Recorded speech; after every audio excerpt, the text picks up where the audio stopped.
O dia a dia de quem cuida de um paciente com câncer é bastante atarefado. Diante do diagnóstico, algumas mudanças e adaptações deverão ser feitas por todos os membros da família. É muito importante cada um compreender sua função nesse momento. Justamente sobre esse assunto, a gente conversa aqui com a enfermeira Glaudimar Almeida.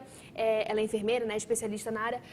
Seja muito bem-vinda, tá bom? Ao Banho de Cidade, primeira edição. Bom dia. Bom dia. Agora explica pra gente, Glaudimar, a gente sabe que é um assunto delicado, porém é um assunto extremamente pra gente debater, pra gente conversar agora nesse horário da manhã. Então, diante disso, eu te pergunto, qual é o impacto do câncer na vida de uma pessoa? Um ser humano, ao receber o diagnóstico de um câncer, né, de uma neoplasia maligna, o primeiro impacto que ele tem é a negação, a não aceitação. Por ser uma doença temida, né, um tabu que vem há longos anos, né, que antigamente uma pessoa com diagnóstico de um câncer, de uma neoplasia, já era tida como um diagnóstico terminal, ou seja, um diagnóstico de que não havia mais prognóstico de cura ou de um tratamento aceitável que pudesse proporcionar uma qualidade de vida a esse ser humano. E hoje em dia, com o avanço da medicina, dos estudos, os pacientes evoluem bem aos tratamentos, seja ele cirúrgico, radioterápico, quimioterápico, ou até mesmo os que não têm prognóstico e ficam nos cuidados paliativos, ou seja, nos cuidados até o fim da vida, de maneira humanizada e coesa, voltado para a assistência de enfermagem. Agora, a gente sabe que, assim, é um momento que merece atenção e os pacientes também merecem atenção, né, Glaudimar? Sim, a partir do momento que o paciente é diagnosticado com a neoplasia, o médico precisa fazer o estadiamento desse tipo de câncer para orientar qual será o tratamento proposto para aquele ser humano. Então, a partir do momento que ele inicia um tratamento, se for um tratamento cirúrgico e dependendo do tipo de neoplasia, começa todo o preparatório para aquele paciente. Por exemplo, uma paciente acometida por uma neoplasia mamária que precisará fazer a mastectomia radical. Irá perder uma glândula mamária. Então, já se começa a trabalhar ali a questão psicológica para que ela aceite que ela vai conviver com uma mutilação. Porque por mais que exista a legislação que ampara, que ela poderá fazer a reconstrução mamária, tem que ver qual é o estadiamento do acometimento dessa neoplasia, para ver se ela poderá ter essa mama restaurada ou não. Tá? Então, daí já começa um preparo especial. E como é que geralmente as mulheres se comportam diante dessa situação, Glaudimar? Olha, cada ser humano, ele recebe um diagnóstico de uma maneira. Cada um vai ter uma maneira de expressar e enfrentar a doença. Tem pessoas que optam por não conversar e tem aquelas pessoas que preferem viver ao máximo e depois aderir ao tratamento, né? A grande maioria das mulheres, elas aceitam de uma maneira bem mais positiva do que o gênero masculino, né? Tendo em vista que a mulher é muito mais propensa a trabalhar a questão preventiva e o homem já retarda um pouquinho mais. Então, a partir do momento que vem a aceitação dela perder aquele órgão, perder aquela glândula, ela começa a ter uma positividade para encarar todo o decorrer do tratamento que ela irá ser submetida. Olha só que situação. E a família tem um papel fundamental nesse processo todo, né? Sim, o apoio da família ele é primordial. Por quê? Nós costumamos dizer que cuidar do paciente oncológico, a gente precisa também cuidar do cuidador, né? Porque o cuidador, ele acaba por adoecer junto com o seu ente querido. Porque muitas das vezes, por mais que a pessoa tenha 2, 3, 10 filhos, sempre tem um que é o que se torna mais presente ali no decorrer do processo do tratamento. Então, consequentemente, a família, ela vem adoecendo porque ela que fica levando para as consultas, ela acorda tarde da noite, na madrugada, para ir na urgência por causa da dor, das queixas de náuseas, vômitos, né?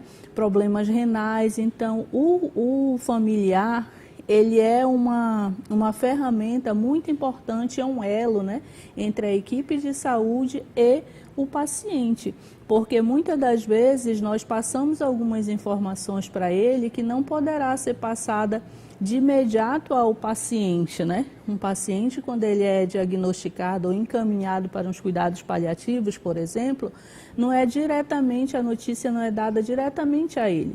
Primeiro é chamado familiar, pela equipe toda multidisciplinar, e é informado a situação.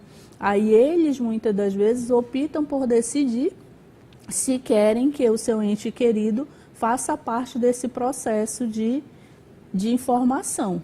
Do contrário, fica-se naquele elo somente entre a equipe multidisciplinar e o cuidador, ou familiar, né? Olha só, e é extremamente importante isso que você está falando, porque assim, embora tenha um paciente oncológico na família, né, mas assim, envolve cada integrante, porque é justamente isso que você estava falando, né, que tem de haver a programação para ver quem vai levar as consultas, para ver quem vai levar para fazer os exames, para ver quem vai levar para comprar medicamentos, fazer o tratamento.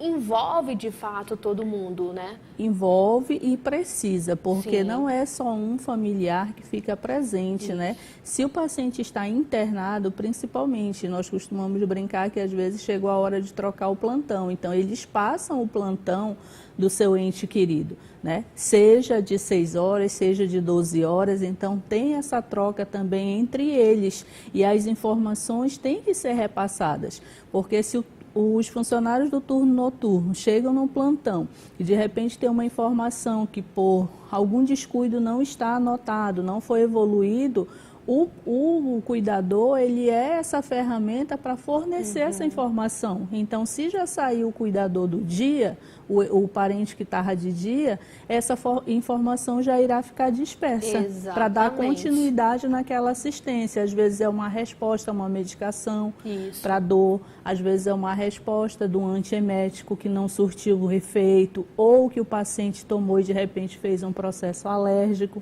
Então, ele vem contribuir de uma maneira muito positiva para a enfermagem e para o seu ente querido. Agora, Glaudimar, eu pontuei algumas situações aqui, né, para a gente abordar durante as nossas entrevistas, mas você também fique à vontade. Você que diariamente está convivendo com essa situação, fique à vontade para você falar aqui para a gente, inclusive para você que nos acompanha. Tem o nosso WhatsApp 992051478, que eu vou pedir para você, para que nos acompanhe. Você que também está nesse processo de acompanhando um paciente oncológico, você também está cuidando. Coloca aqui pra gente como é que é o seu dia a dia, né? Esse é o momento para a gente parabenizar também justamente as pessoas que estão envolvidas nessa ação, né, Glaudimar? Porque eu acho que é mais um pontinho que soma lá com o Papai do Céu, né? Porque assim, é muito amor envolvido, é muito cuidado e muita paciência, porque não é fácil não, né? Não, nem um pouquinho. Eu costumo dizer que os pacientes, eles não escolhem para estarem dentro do hospital. Quem escolhe estar dentro do hospital somos nós, que escolhemos essa profissão. Então, não tem porquê nós destratarmos ou tratarmos um paciente ou um acompanhante de uma maneira ríspida, né? Claro. Então, nós que escolhemos para estar lá. E eu ainda digo mais, dificilmente alguém escolhe a oncologia, adentrar no ramo da oncologia. Eu costumo dizer que eu fui escolhida. Eu fui premiada para atuar com paciente oncológico, porque é uma área muito gratificante para a gente enquanto profissional, né? Desempenhando sempre o melhor papel, que é a assistência. Olha só. Com qualidade. Eu posso estar enganada, mas eu acho que você está se emocionando também, né? Só de falar em algumas palavras, até eu também me emociono, né? Mas eu tento segurar aqui, eu não vou chorar, porque, gente, é um cenário... como é que eu posso descrever? É até difícil de descrever, né? Mas é um cenário, assim, de esperança, de superação, de acreditar que vai dar certo, de acreditar que as coisas podem e vão melhorar. Eu tenho na minha cabeça, sabe, Glaudimar, que a palavra ela tem poder. Então, assim, a partir do momento que recebe o diagnóstico, é um diagnóstico sombrio, como a gente estava conversando antes do programa começar, é um diagnóstico sombrio, mas não é um fim. Exatamente. Não é um fim, não. É um caminho que você tem que percorrer. Pode ser um caminho difícil, pode ser difícil. Mas a religião também, nesse momento, ajuda bastante, né? Ajuda bastante. A religião, a fé, né? A fé. Você, dentro da instituição, não só dentro da FCECOM, mas em qualquer hospital oncológico, você pode observar, né? Presenciar o poder que tem a oração, a religião. Então, muitas das vezes tem paciente que de repente não frequenta, não é adepto a nenhuma religião e lá dentro ele sente essa necessidade, né? E a compreensão, até mesmo uma palavra, um carinho, alguma atenção diferenciada, eles não esquecem, né? Os nossos pacientes, eles são muito carentes, por mais que tenham todo o apoio da família. Muitos não têm, infelizmente, muitos são abandonados, mas é esse o elo que a gente sempre procura seguir, né? Tratar os pacientes de maneira humanizada e fazer o melhor para eles. Exatamente. Eu pontuei algumas situações aqui, aí você tira nossas dúvidas, tá bom, Glaudimar?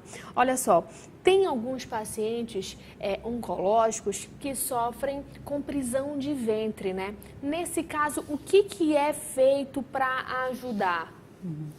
A constipação intestinal, né, ou a prisão de ventre, ela vem de uma maneira tanto a nível de consequências, ou seja, de efeitos colaterais medicamentosos. Sim. Uma das medicações muito usadas na oncologia é a morfina, a Dimorf, né, para inibir a dor, um opiáceo potente que inibe a dor, um analgésico. Então, ele, por si só, ele já diminui o peristaltismo intestinal. Então, os nossos pacientes, como fazem uso da morfina constantemente, diariamente, de forma sistemática, né? Até com intervalo de 4 em 4 horas, então já causa por si só essa constipação. Eu costumo dizer que os pacientes oncológicos, muitas das vezes, o que é fisiológico de 3 dias, para eles ficam até 7, 15 dias, né? Isso dá incômodo para eles, Glaudimar? Muito, bastante, né? E dentro da fundação eles são medicados com os laxantes, né? Via oral, pode ser óleo mineral, pode ser lactulona. E quando não surte efeito, parte para as lavagens intestinais, os enteroclismas, né? O clisteglicerinado e a dieta, que é prescrita laxativa para esses pacientes oncológicos. E como é que eles reagem à dieta, Glaudimar? Eles têm alguma resistência para comer? Ou eles conseguem comer sozinhos em algumas situações? Ou é importante que o cuidador ou algum membro da família possa ali dar na boca deles? Como é que é? Assim, ó, dependendo do tratamento, principalmente que o paciente estiver sendo submetido, ele vai ter uma queda no apetite, né? Consequentemente, se ele chegar ao ponto de precisar que o cuidador dê essa alimentação para ele, né? Seja com a colher, seja no copo, terá que ser feito, né? Um dos efeitos colaterais, por exemplo, da quimioterapia é náusea e vômito. Então, um paciente nauseando e vomitando, ele não vai querer se alimentar. Outro efeito que pode vir também é a questão do paciente já ficar apresentando a queda da imunidade, da imunodeprimida. Então, ele também já começa a ter uma restrição alimentar, mas a equipe da Fundação da Nutrição, ela é toda preparada, então passa-se a visita diariamente e eles veem também como é que está a aceitação desse paciente e quais são as restrições que ele tem a nível alimentar, se poderá subir frutas, se poderá subir saladas cruas ou se tem que ser tudo completamente cozido, para que evite que ele contraia algum tipo de micro-organismo, algum tipo de bactéria e venha prejudicar o tratamento. Então, a grande maioria deles, no início, a alimentação deles da fundação eles aceitam de maneira bem agradável, mas com o decorrer do tempo de internação eles acabam por desgostar porque não aguentam mais a comida, o cheiro, né? Tudo já passa a incomodar. Não é que seja uma comida ruim, é uma comida muito boa, né? Dentro do que rege a nutrição. Porém, é o próprio tratamento e o organismo já que começa a rejeitar. Nesses casos, a comida, ela chega a ser cozidinha, por exemplo, inteira que eu falo assim, pedaços de cenoura, de batata, tem um ovo cozido, Ou em algumas situações é a papinha mesmo ali, de legumes, ou como é que é? Sim, dependendo da situação clínica do paciente, a dieta poderá ser uma dieta sólida, poderá ser uma dieta semi-pastosa, uma dieta pastosa. Uma senhora, por exemplo, de 82, 80 anos, 75 anos, que já não possui toda a arcada dentária e às vezes tem, né, os de poderes aquisitivos menos favorecidos, eles já não vão ter ali a sua dentição e muitas das vezes não tem prótese, então tem aquela dificuldade. Aí já vai uma comida mais pastosa para ela. E aqueles que realmente ficam fazendo desmame, também vai uma dieta líquida. Então, para cada um caso, vai intercalando ali o tipo de dieta. Tem duas situações que eu quero tocar contigo, Laudimar. A primeira é como é que é feita a higienização dos pacientes? Eles têm dificuldade de levantar em alguns casos? Como é que é feita a higienização do paciente acamado? Como é que é? Os nossos pacientes, os que estão restritos ao leito, os que estão acamados, eles recebem a higienização banho no leito, onde a equipe de enfermagem vai e faz a higienização corporal, né? E, consequentemente, depois faz a higiene oral. Nós temos os produtos na instituição, tem a clorexidina, né, que é o mesmo Periocard, a 0,2%, não alcoólico, né, de preferência para eles, para a higienização oral. A cada troca de fralda, o acompanhante chama a equipe de enfermagem, o responsável pela escala, e ele ajuda a trocar a fralda e, consequentemente, já faz a higienização, né? Onde a família sempre fornece lenço umedecido e é feito com a enfermagem, tá? Os pacientes que estão se recuperando de uma cirurgia, por exemplo, dependendo do tipo de anestesia, após 8, 12 horas, ele já tem um auxílio para se levantar, deambular, né? E tomar o banho de aspersão, que é o banho no chuveiro. Aí o que é orientado para que o acompanhante fique com ele, né? Porque vai dar aquela síncope, aquele mal-estar, após passar 8 horas deitado, 12 horas, né? Para que ele não venha a cair, né? A instituição trabalha com inúmeros protocolos. Sim. E um dos protocolos é o risco de queda. Então, a gente dá bem ênfase para que tenha-se esse cuidado para que o paciente não venha a cair, né? Entrou para fazer um procedimento e acaba tendo como consequência uma queda lá, por exemplo. Então, a higienização é dessa maneira que é orientada e é realizada. Agora, o outro ponto que eu gostaria de abordar com você é em relação aos problemas, possíveis problemas que são levados aos pacientes oncológicos. E é importante eliminar isso. Existe alguma barreira ou então há uma orientação para os familiares? Não ficar levando problemas emocionais, problemas de fora para os pacientes? Sim, a questão dos problemas familiares, principalmente, né? Sempre tem, como eu falei, equipe multidisciplinar presente. Sim. Então, se você está no plantão e observa que aquela família, daquele paciente está com algum problema, que após a saída de um parente X, a pressão daquele paciente eleva, a paciente fica mais agitada, a paciente fica chorosa, a equipe de enfermagem aciona o serviço social junto com a psicologia para tentar verificar o que está acontecendo. Porque um paciente, quando ele se torna rotineiramente indo na fundação, nós acabamos por conhecer os familiares. Sim. Então, consequentemente, querendo ou não, a gente vai fazendo parte da vida deles. Então, tem aqueles que eles já têm a confiança na enfermagem e já falam o que está acontecendo, certo? Então, é chamado esse familiar e orientado para que ele evite levar preocupações para sua mãe, por exemplo, porque ela está num momento delicado, enfrentando um tratamento oncológico que isso irá prejudicá-la, né? Então, tem todo um apoio, uma estrutura para que não venha ocasionar, né, algo que possa proporcionar ali mal-estar para aquele paciente. Normalmente é dessa maneira que procede.